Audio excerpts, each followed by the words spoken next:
आज हम पढ़ेंगे राजस्थान का अफवाह तंत्र। यानी राजस्थान में जो प्रमुख नदियाँ हैं उनके कहाँ से आती है, मतलब ये उद्गम स्थल है और कहाँ जाके गिरती है, उनके बारे में हम पढ़ेंगे। राजस्थान को हम 3 उपवाह क्षेत्रों में बांट सकते हैं। पहला आपके अंत्य अथवा क्षेत्र, वे नदियाँ जो उद्गम स्थल से निकलती है और कहीं लुप्त हो जाती है बीच में आके, यानी कहीं मैदान में मतलब सूख जाती है, लुप्त हो जाती है, वे अंत्य प्रवाह की नदियाँ हैं, यानी किसी समुद्र में जाके नहीं गिरती। जिनमें आप देख सकते हैं घग्गर, काकनी, कांतली, माए, ये आपकी साबी और रूपेल। फिर आपकी मेता, खंडेला, रूपगढ़ और खारी, ये जो नदियाँ हैं जो अंत्य प्रवाह की नदियाँ हैं। फिर आपके अरब सागर की नदियाँ जो अरब सागर में जाके गिरती है। पहले उसमें भी 2 भागों में बांटा हुआ है, कच्छ की खाड़ी और खंबात की खाड़ी। कच्छ की खाड़ी में आपकी लूणी, पश्चिम बनास, सीपू, गोया, बांडी, लीलड़ी, मीटड़ी, खारी, जमई, सांगी और जोजड़ी, ये आपकी लूणी की सहायक नदियाँ हैं, लेकिन लूणी अकेले इनको साथ ले जाके कच्छ की खाड़ी में गिर जाती हैं। फिर आपकी खंबात की खाड़ी जो कि आपकी गुजरात साइड में, साबरमती और माई, ये 2 नदियाँ हैं जो खंबात की खाड़ी में गिरती हैं। इनकी सहायक नदियाँ साबरमती की हाथीमती, मेसवा, बत्रक, माजम और अनास। फिर माई की आपके सोम, जाकम, ईरू, लाका, चाप, हरण, कांगर और गोमती, ये आपकी माई नदी की सहायक नदियाँ।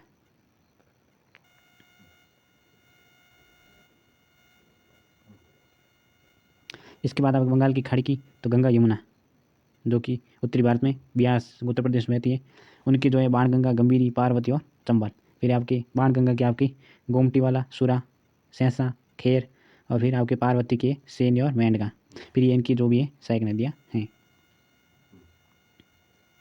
इसके बाद आपके आंतरिक प्रवाह की महत्वपूर्ण नदियाँ कौन कौन सी जो महत्वपूर्ण नदियाँ उनके बारे में हम पढ़ेंगे कि राजस्थान का 60.2% भूभाग अंत्य प्रवाह क्षेत्र के अंतर्गत आता है। इसमें क्षेत्र की नदियाँ या तो किसी लवणी झील में गिर जाती है या रेतीली मरुस्थल में कहीं विलीन हो जाती है।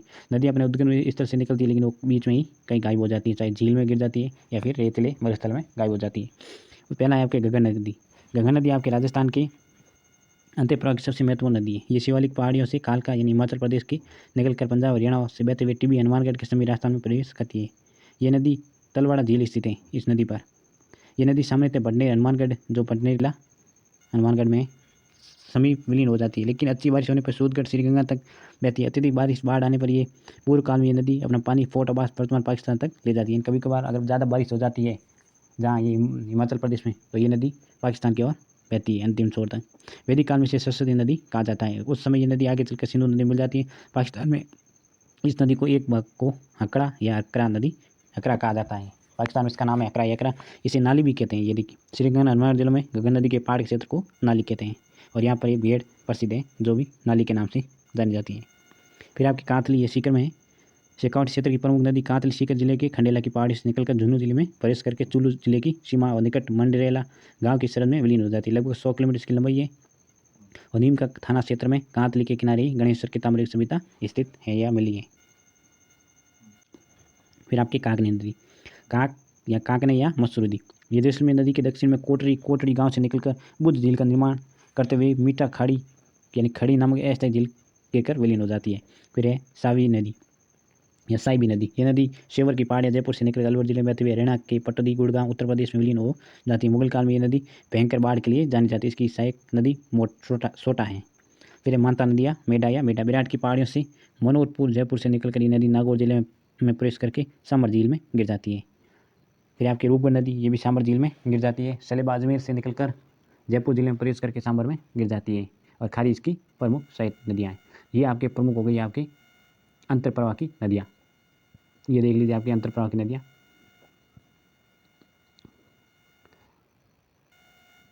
ये तो आपके हैं अफवाह क्षेत्र, यानी कौन सी नदी कहाँ गिरती है। ये आपके हैं यहाँ पे खंबात की खाड़ी, ये यहाँ पर एक कचकरण और ये आपकी खंबात की खाड़ी, और बाकी ये आपके यहाँ से साइड में हो जाएगी। फिर ये नदी यहाँ से जाती है बंगाल की खाड़ी में जाके गिरती है, ये बंगाल की खाड़ी, क्योंकि यहाँ से गंगा आ जाती है। फिर यमुना और ये चंबल, बनास जो भी है इनमें मिलकर आगे बंगाल की खाड़ी में, ये आपके अरब सागर है।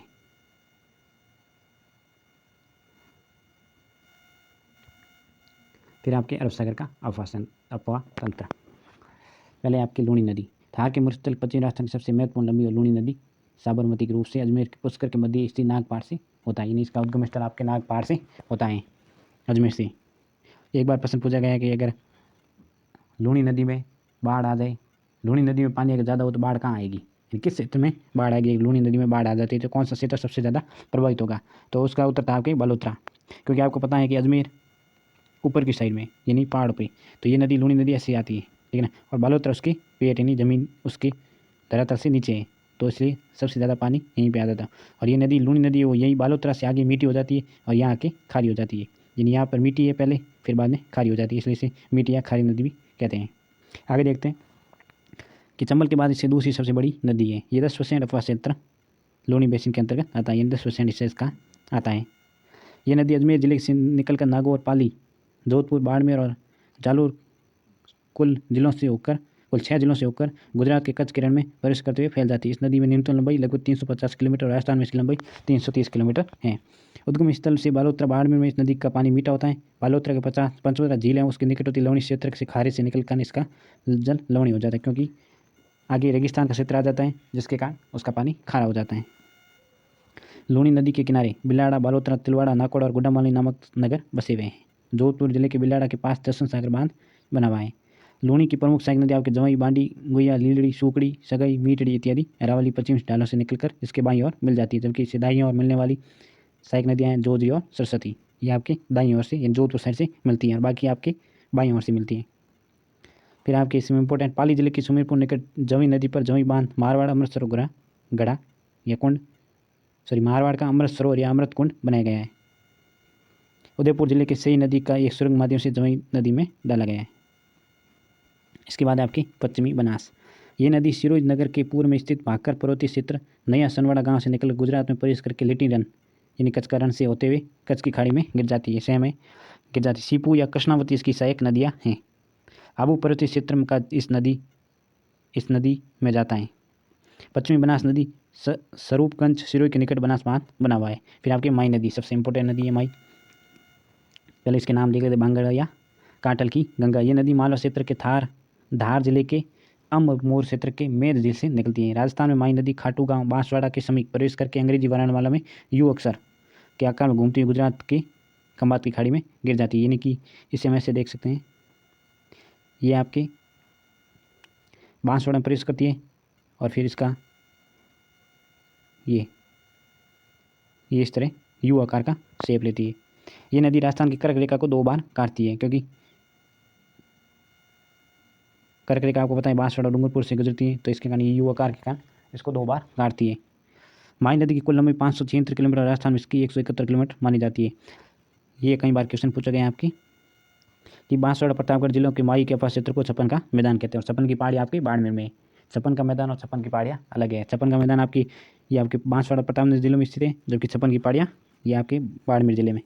माई नदी नवा टापरा, नवंतामपुरा गांव के समीप वेणेश्वर, डूंगरपुर, माई, सोम, जाकम, त्रिवेणी समय जहाँ माघ पूर्णिमा को आदिवासियों का कुंभ लगता है और ये वेणेश्वर जहाँ शिव जी की शिवलिंग है, वहाँ पर मेला भरता है और ये त्रिवेणी संगम कहलाता है। माई के किनारे गलिया कोट मुस्लिम दाऊदी मोरा समाज का उर्स लगता है। सैयद फखरुद्दीन की दरगाह स्थित है।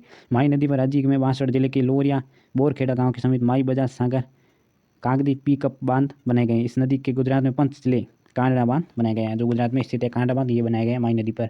माई की प्रमुख सहायक नदियाँ सोम, जाकम, लाखन, ईणु, हरण, अनास, भादर, दर, चाप, मोरेन हैं। सोम नदी ऋषभदेव जी उदयपुर के निकट बिच्छा बेड़ा से निकलकर उदयपुर डूंगरपुर जिला की सीमा बनाती है। वेणेश्वर डूंगरपुर के निकट माई में मिल जाती है। फिर आपके सोम की प्रमुख सहायक नदियाँ जाकम, गोमती, झामरी, टीडी और सारनी। जाकम या जोकम नदी छोटी सांद्री प्रतापगढ़ से निकलकर उदयपुर डूंगरपुर जिलों से बहते हुए सोम नदी में मिल जाती है। इस नदी पर प्रतापगढ़ जिले के अनपुरा के निकट राज्य का सबसे ऊंचा बांध जाकम बांध बनाया गया है, जिसकी लंबाई है आपके ऊंचाई है 81 मीटर। फिर आपके साबरमती नदी, इस नदी का उद्गम स्थल जालोर के निकट 5 जलधाराओं के रूप में होता है। खेड़ात गुजरात के निकट जाकर ये आपस में मिल जाती है। ये नदी गुजरात राज्य में बहते हुए खंबात की खाड़ी में गिर जाती है। गुजरात की राजधानी गांधीनगर और अहमदाबाद साबरमती के किनारे ही अवस्थित हैं, जो कि गुजरात के 2 फेमस नगर हैं, गांधीनगर और अहमदाबाद। ये साबरमती नदी के किनारे स्थित हैं और यहीं पे गांधी जी का आश्रम भी है, साबरमती आश्रम। साबरमती की प्रमुख सहायक नदियाँ वाक्कल, मेसवा, आत्मती, बतरई, शेई और माजम इसकी सहायक नदियाँ हैं।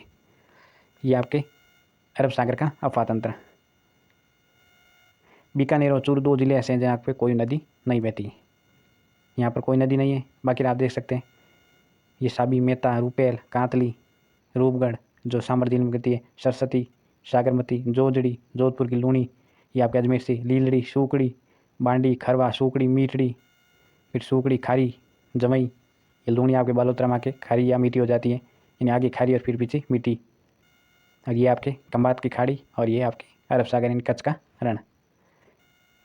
और ये आपके खंबात की खाड़ी जिसमें माई, अनास, रण, माई, साबरमती की नदियाँ प्रमुख हैं। ये आपके प्रमुख नदी तंत्र। आगे हम पढ़ेंगे बंगाल की खाड़ी का अफातंत्र। आज के लिए धन्यवाद।